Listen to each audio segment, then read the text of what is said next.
Can we truly break free from our past? This question, simple yet profound, has intrigued thinkers, philosophers, and scientists alike for centuries. The past, like an invisible shadow, silently follows us, shaping our present and, by extension, our future. But can we ever escape its grasp?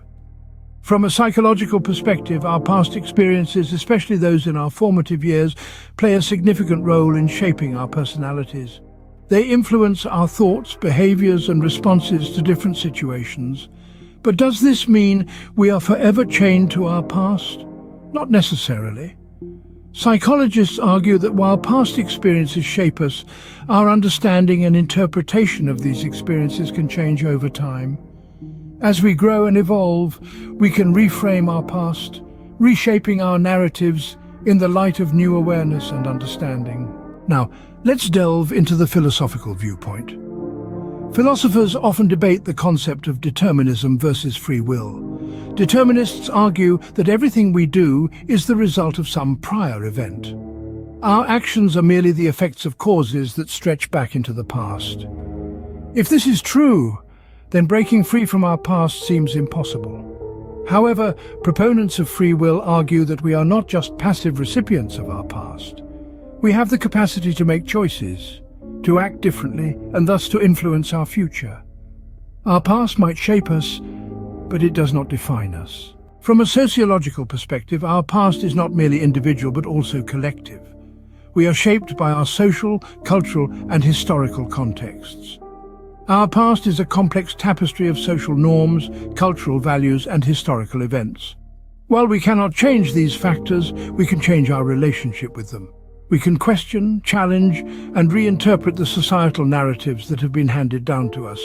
In doing so, we can redefine our identity and our place in society. So can we break free from our past?